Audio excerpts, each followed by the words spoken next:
Welcome, I'm Darren, and I'll be your guide today as I look at 1996 Score Baseball.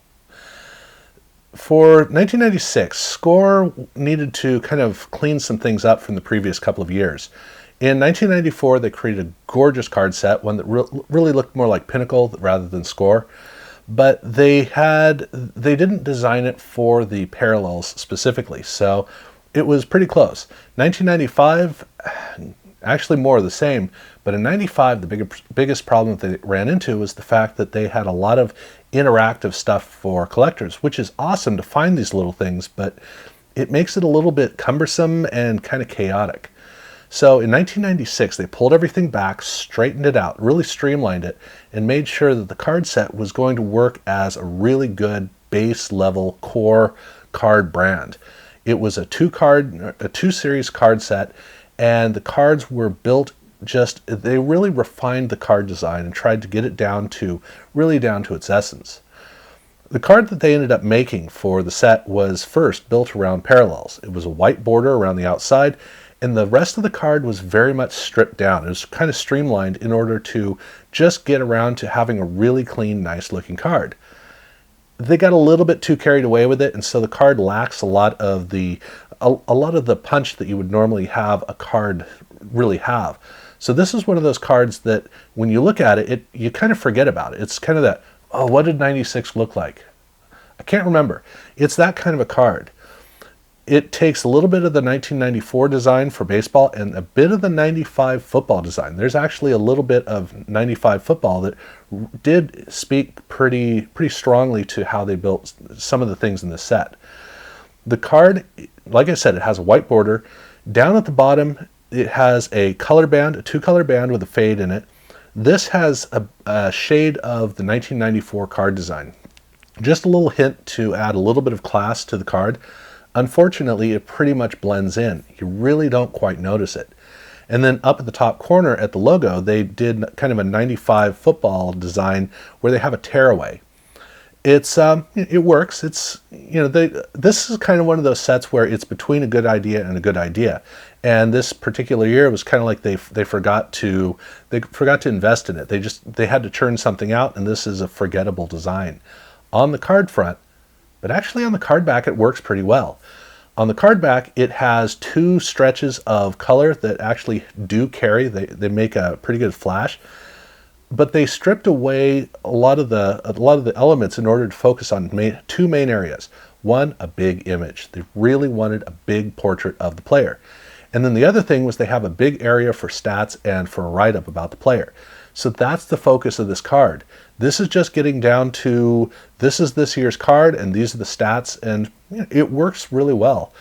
On the card back, it works really well. The card front, again, it's kind of forgettable.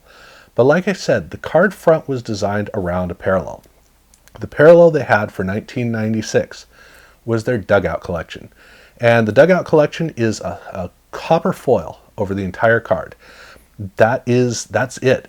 It's a very bold color. It's not one that really works well necessarily. It's distinctive primarily because it's sort of a, whoa, why did you do that? It's got that kind of effect. On the card back, the only distinction they have is they have a Dugout Collection logo right in the middle of the stats. And they have different numbering. So the Dugout Collection is a stripped down version of the set. Only a select number of players have Dugout Collection cards. There are 110 different cards that they made for the Dugout Collection. So these are all renumbered. Except they did have a Series 2, like I mentioned. And for the Series 2, they have cards 1 through 110. It's the same number. So putting together a set is kind of tricky because there are two cards for every card number. There's a Series 1 and there's a Series 2. Why did they do this? I really do not know. So the Beckett actually has to distinguish between the first series and the second series. But on the cards, there's not a lot to go on. So it was kind of as they were stripping everything down, really streamlining it, they did make one major mistake. But the 220 card total set does have a parallel of it. So the parallel is the artist proof cards. That's what Score and Pinnacle were doing. And it is all 220 cards, but strangely, it doesn't have gold, which is what they usually put on artist proof cards. This is the same copper finish, it just has an artist proof logo. And it's really easy to miss that, because since the whole surface of the card is the same effect of the copper foil, that logo is the same, and there's nothing that stands out about it. So you kind of got to be careful just to make sure that you see that logo. It really doesn't stand out in any way. But it is, again, it's only 220 cards across the entire set, so there are a lot of cards that don't have this parallel. Now, as far as the regular set goes, they do have a couple of subsets, starting off with Radar Rating, which is a bunch of pictures. This is a very forgettable subset. It's one of those that you just kind of throw in there and it's just kind of there. The other main subset they had was Starstruck, and this is the polar opposite. This card is gorgeous, it stands out, and they did a really good job designing it for a subset. They have two big white borders on two sides where the Starstruck text is able to spill out, and then the player with the background, most of the background is a star field, and then they have part of a background behind him. And yet, interestingly, they didn't do a fade between the two, and I don't know why they didn't do a fade. It's the only complaint I have about this card, but if you're going to have a subset, this is a good way to do it. I think that they really carried off a really good subset here with Starstruck. But what I really love in this card set, what I think is the absolute strength, is their rookie cards. And this uses the brushstroke border effect to perfection. It's not quite a brushstroke effect. It's kind of, there's an inner border. It's kind of a cool creation that they came up with. I don't know exactly how it's entirely themed, because I see the elements, but you know, the whole point is everything's kind of breaking apart, but rarely does it carry. And in this case, I think it really carries. Of course, in the case of Dustin Hermanson here, with the corn in the background, that works even better. It really makes it all work. But I think that this is a really strong rookie card. The big white borders on the top and the bottom for the text, the way that it's almost a square, all of that works together, I think, to make one of the stronger score rookie cards, at least for the mid-90s. This is an above average score rookie card. I'll say that. And then for the sets, they have some checklists, and the checklist that they have there, it's a picture of a player on the front, checklist on the back. But with the checklist, they did the thing that Score and especially Pinnacle like to do, where they have the AL and the NL on separate checklists. I don't get why people do this. Every once in a while, a card company will do this, and look, it's a jumbled up collection of players in the set. They don't break it down by team, and then they split out one of the leagues versus the other. Whenever they do that, split out the two leagues or the two conferences, or however they do that, who collects just the AL or just the NL? It just doesn't make any sense. But that's the way they did the checklist, and so, okay, all right, so that's what they've got. But that was the main set, and that was basically everything there was to the main set. But they did do a special SP card for Cal Ripken Jr., breaking the all-time consecutive games played record. So here's the card. It's a really good horizontal card, a little bit of gold foil on it. And the card number, as you would imagine, is card number 2131, which, you know, what else are you going to number it? But the card is a gorgeous tribute, and everybody was doing tributes at this time. I mean, it really was it was a remarkable achievement that for years we were counting down. It was something we were all looking forward to, because nobody could ever have imagined that somebody would actually break this record. And Cal Ripken Jr., among other things, broke his foot and kept the record going. So it's pretty impressive. But then they did have a bunch of inserts, and that's really where they put all of their emphasis on in this card set, a lot of inserts, starting off with the All-Stars. And the All-Stars are, this is a holofoil over the entire card background, and not just around the card background, all of the effects that they have. So I like the way that they have a bunch of things, because when you have all holofoil on the card background, it can overpower it, and it does. But in this case, there's enough interest that it actually kind of holds up. You have a little bit of background back there, you have a portrait of the player, and then you have the field. And the way that all of those come together, I think, is a good enough balance that it's not a great card, but it works. It is a successful holofoil card. So cool, I'm impressed they did that. Then they have Big Bats, and Big Bats is just a foil background. The image in the background is a big explosion, a big starburst of gold and copper coming out of the Score logo. Actually, I kind of like this card. I don't think it's brilliant. You know, kind of like with the holofoil. If you just do a solid foil, it can be overpowering. Here, this is a good combination. The colors work out really well, so that helps to carry the card.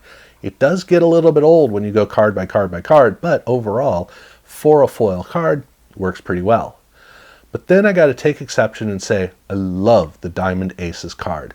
This card it has almost nothing on it except for a little bit of gold foil. It's all about the way that the card itself was designed. It's dark and moody. The effect of the background is kind of interesting, but not overpowering. This is all about the player and the player name. Both of those are the whole emphasis of the card, and so it really carries in a beautiful way. I just love the strength of the card, the simplicity of the card, how it does a phenomenal job of just silhouetting the player, of really presenting the player. Kudos to them. But we got to move on, and unfortunately Dream Team is the next stop, the great mainstay of Score. And in Dream Team, they've got rainbow holofoil over everything, and this doesn't quite pull off what the All-Star card did. The All-Star card kind of pulled off double duty. It kind of pulled off doing a holofoil card over the whole treatment. In this case, I just don't think that it does. And it's a shame because Dream Team does tend to be a good card set. That was a pretty consistent one for them. You know, it goes all over the place, but in this case, this just got to be super boring. I don't know what it is about holofoil for them, whether they just put together a contract with somebody to do a whole bunch of holofoil and they just try to figure out ever many ways they could pull it off. But they were stretching it pretty thin. Dream Team is, you know, bad enough, but then you move on to the Future franchise. And with the Future franchise, this is silver holofoil, and it is, you know, big starburst. I mean, it's just holofoil. That's all this card is. It's overpowering in a whole different way. The card is trying to be the whole story, all of the excitement, and there's really no design work in it. So, you know, they tried. Fortunately, when we get to Gold Stars, we're getting back to a normal card. And here is just a full bleed image of the player and a gold strip down at the bottom, not asking too much. Ironically, because of this whole card set, I get to this and I love this card simply because it's such a break. And this really should be the most boring card out of the whole group. But the fact that you get the whole image and you're really focusing in on the image, and the gold foil, even though it's super powerful in terms of how much there is, it does effectively work as an accent. So this kind of pulls off a miracle of being just enough to be one of the better inserts. But again, when everything's all holofoil, it's a lot easier to seem successful. But then we move on to a very successful card in Numbers Game. And this is a card that really throws me off because the design actually isn't all that great. But it's got all the right things in all the right places to succeed. It's got just a little bit of gold foil, but the gold foil is very rich. It has kind of an etched effect in it, so it's got some interest to it. And part of the reason it doesn't stand out is it's right in the middle of the yellow swoosh, and that yellow swoosh is absolutely the power of this card. And that's why the card shouldn't work. It's too overpowered by that. Everything is subdued compared to it, and yet it almost gets you to want to explore the rest of the card, and that's what I find. Every time I look at the card, I go, oh, it's, that's kind of neat. Because it just causes me to journey around the card and really appreciate the card overall, all the rest of the information on the card.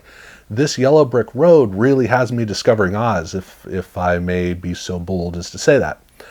So I hate this card simply because I don't want to like this card, but I love this card. It's like that one song, that one annoying song that you love. Now, I don't know what it is for you. You know what it is for you. I know what that annoying song is that I love, and I'm not going to tell you what it is, but we all have an annoying song that we just love for some reason, and we don't know why, and we really wish we didn't, but we do. And that's what this card is.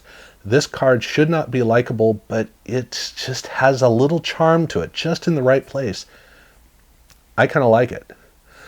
Power Plus also has a sneaky good quality. This is all gold foil, but it has just enough. It has a little bit of charm in the right place.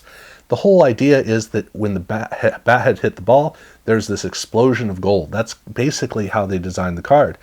And it's a boring concept, and it's the effect is kind of muted, and yet at the same time, that gold, especially with the little streaks on it, it actually has a warmth that kind of pulls you in. When the whole thing gets lit up, it kind of loses it. But there's an effect in it that has kind of an explorative quality that's kind of cool. So this is interesting. But for the Reflections cards, this I find interesting because through this time, Score rarely did anything in the same between football and baseball. It was extremely rare for them to do that. But this was a case where they took an insert set they'd done in 1995 in football and they just reused it for baseball in 1996. It's a good concept, and frankly, it's not a bad card. It's kind of a fun card. The way that they built it with yes, it has the silver foil effect, the chroming of the entire card, that is kind of overpowering. But they have so much interest in the card that it actually does work pretty well. So, but the fact that they translated it straight across, they just took the exact design and just put baseball players on it, I find that interesting just because, while in Pinnacle they might have more of a comfort level doing that. In Score, no. Score they never did that. And yet here it is, it's straight across the table. So it kind of stands out to me. But the last insert set is Titanic Taters. And Titanic Taters is a significant one to note because in 1997 they also did a Titanic Taters. And people get the two confused all the time. The 1996 card has no flashiness to it. It's just a chromed card surface. The stadium in the background, nothing too cumbersome to it, and the 1997 one is all flash. The boring one is 1996, but I don't mean boring as in it's actually boring. I mean it's boring as in it's just well done and not trying to do too much. Between this and Diamond Aces, I'm not sure which one is better. I like them both. In this case, it uses the chrome effect in just the right way. It brings such a vibrance to the background that it makes the card really carry well, and I really like the way that it looks. Now, Diamond Aces is the other side where they got rid of all of that and they just made a really subdued and a card with a really nice mood to it. This has more of an electric excitement to it, but it's the electric excitement of the image, just the image. That's what makes it work. So remember, this is the design for 1996, no matter what anybody says. So for 1996, that was what they created. They stripped it down, they got it straightforward, just a set, some parallels, and some inserts, and they didn't get too carried away. And I think they kind of pulled it off. I wish they'd done a better job with the main card design, but because like in football, I thought they did a really good job with their design. 1996's baseball set, not so much. But at least they were pulling things together and focusing on just making a good set. And for Score, they needed to get to that point. So here we are. Now, 1997, they kind of start to lose they kind of lose it a little bit. But we'll talk about that at a later time. So if you haven't subscribed yet, definitely do so. I've already done all the Score sets up until here, so check those out if you haven't had a chance. And yeah, thank you very much for watching.